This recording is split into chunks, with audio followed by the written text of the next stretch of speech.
बाप रे बाप, हमार तो एकदम किस्मते फूट गईल। हम ना जानत रही नु कि हमर शादी के बाद हमारे एगो लड़कियो जवान होई, तो हम कब जे शादी करके ना आईती। बाप रे बाप, ओकर माई के हमर जब जब देखत नु हमर भीतर से खूने खौलत रहत बटुए। आज आ जाए तो ओकर माई के पढ़े गइल बिया, माना कइले रानी के पढ़े नहीं के जाके तब पढ़े बोलतिया। आज आ जाए तो तब बताओ तनी भैया ये कोई का रे माई पढ़े बोलिस नु हैं तोर के माना कइल बड़ी, तोर के माना कइल बनी पढ़े के जाए के रे रे तब काय बोल रे काय बोल लिया थे काय पढ़ बोल रे तोर के माना कइल रहनी रे है रे तेरा पढ़े के जरूरी बटिया पढ़ के का कलेक्टर बनबे है रे पढ़ के कलेक्टर बनबे है तोर के माना कइल त का लिख मान रे है रे माई और तोर तो माई तोरे चलते मर गोल है, कम से कम तोर तो मर जाला नु का चिंता में हमारा कपार पे बैठे खातिर है रे माई। हमार किस्मत तोरे चलते फूट गल, तोरे चलते तो हम ऐसे ले रहती नु रे है रे बाप रे बाप। अरे के कतो लगनी एकरे प्रभाव पड़त बटिए एकदम से न ढीठ कोई का एकदम से न कि ना है का रे माई है एकदम से हम का बताई नु कि कोइसन कदम हुई भी तोरे चलते नु है। अकते अपना माई के खाइए गुलिस हम लोग खाइबे रे है रे, हम खाइबे हमरा को खाइबे का ना है रे हमरा के खाए फिर भाई तो है। चल घर के एक काम तोरा करे के बाटे बुझाइल, और तो पढ़ाई लिखाई सब कुछ आज ले बंद, तोरा नहीं के पढ़े जाए के नहीं के लिखे के बुझाइल। घर के एक काम तोरा करे के बाटे, नौकर बन कर रहे के बाटे। ते हमरा के भी जान दे कि हम कैसा नागिन हनी। चल उठ जैसे ते का समझे तो इस तरह कैसे छोड़ दे हम है रे माई है जो भैंस के लेना चला के पानी उनी सब पिया दिए ठीक बाटे नु जो ना तो चपला निकाली अभी आए तो तब बता तुम जाना तब बुझाइल। अभी जान तुम को हमरा के कैसन होनी हम नहीं सुन इस तेल भी मारती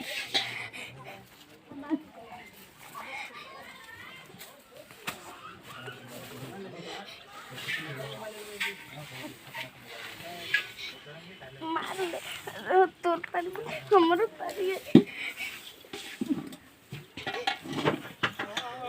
केहू का बिगाड़ी जी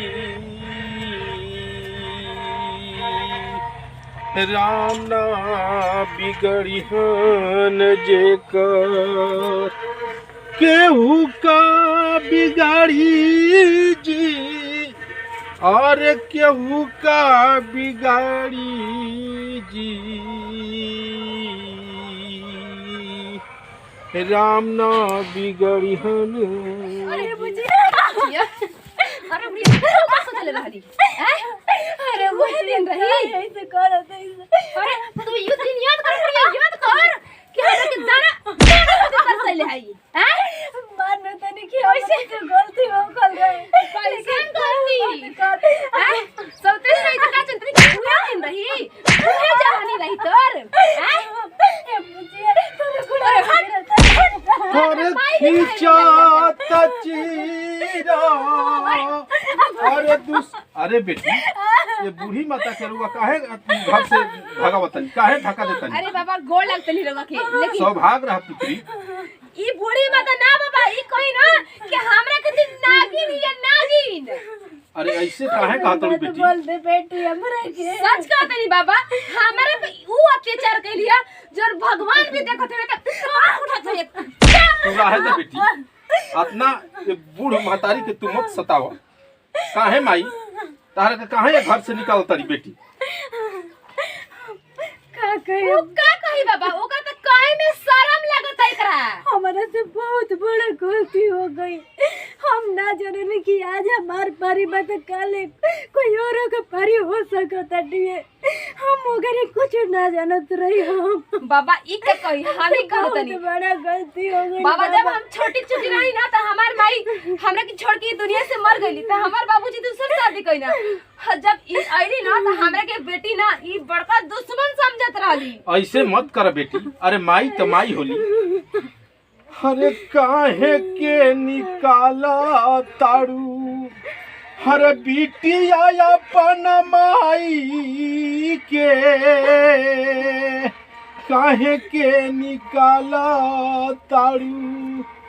अरे 9 महीना बेटी गर्भ में ढोवली 10वें में जन्म होती हली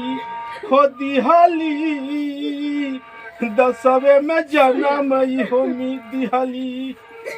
अरे माई कमुआले हर माई न मिली है अरे बाबू के मुआले बाबू हो बेटी, बाबू के मुआले बाबू बेटी। हे बाबा हमके माफ कर दी बाबा सही कहते हैं। बहुत बड़ा गलती हो हम इनकरे के अपन माई समझत रहे, लेकिन ये हमरा के अपन बेटी ना समझत रहे का? बाबा।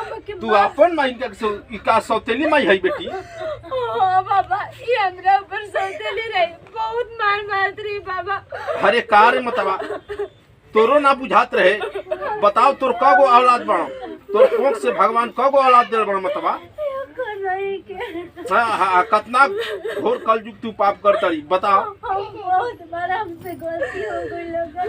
बाबा जज बात की बात ना समझ। अरे मतवा जे तोरा के लिया आयल होई सुहागिन बना के, यही लड़की खातिर लिया आयल होई कि चला हमारा बेटी के ऊपरवती करी, आ तू बताओ ये लड़की के साथ अवतरी।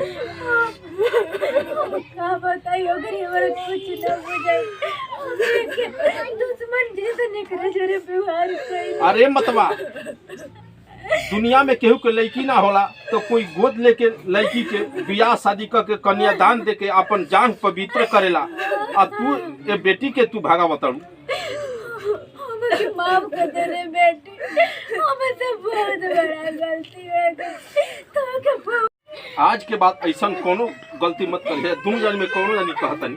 ना बाबा, ऐसी गलती हम तो ना कर रहे, लेकिन इस तरह तो समझे के चाहिए कि हमारे बाबूजी हमरे खातिर शादी कर बेटी तू ये माता के घर में लिया जा, आ माता तू अपना हाथे कुछ हमारा के लुगरी दान कर दो।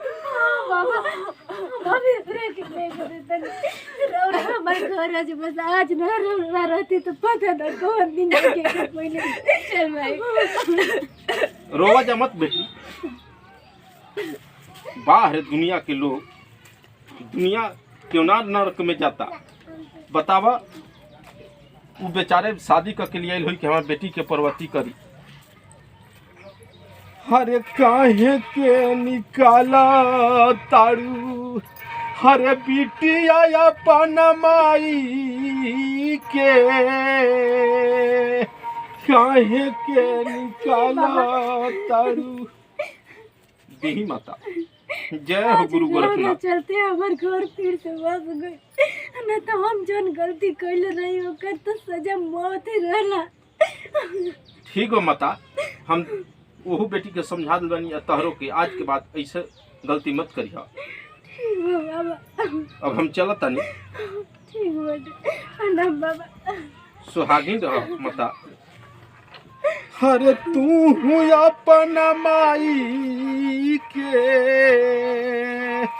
काहे के निकाला। देख माई, हम तोरा के ना हमेशा अपन माई समझल बानी, लेकिन तू ही हमके अपन बेटी ना समझत रहू ना। बतलावा। हमसे पता ना रे बेटी ओकरे हमरा ये सब कुछ ना सोचने कि हमरा भी बुढ़ापा में दुख होई। हम अपना खुशी चैन करते तोरा के कुछ ना समझत रही।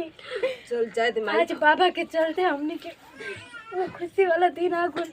मत रहो माई, हम तोरा के तो इतना सेवा करम ना, इतना सेवा करम ना कि कोनो बेटा अपना माई के ना कर दे। एगो गाँव में इतिहास रच दे माई कि तोरा खातिर बेटी ना हम बेटा जन्म ले रही तोरा सेवा करे खातिर। तू एकदम चुप रह। अब बस कर, चल चल घर में तुम खाना खा ले। ना माई, जब तक तू ना खाबी ना तब तक हम ना खाए। अरे पागल ऐसे मत बोल। ठीक बा चल हम खा लेम, तुम खा लिए। हाँ चल। अच्छा माई, अगर जोगी बाबा ना आई रहतन तो हमने की पता ना कहाँ की कहाँ चल गए रहती जाना। एगो जोगी बाबा हमनी खातिर भगवाने बन के आई ना माई। भगवाने बन के आइल। कुछ कट करे रोत नहीं है। एक मिनट ठीक है ना कहा ना एकरा से हम परेशान हो गए, एकदम हठुर बिया, जिद्दी बिया, हां ठीक बिया, ढीठ बिया।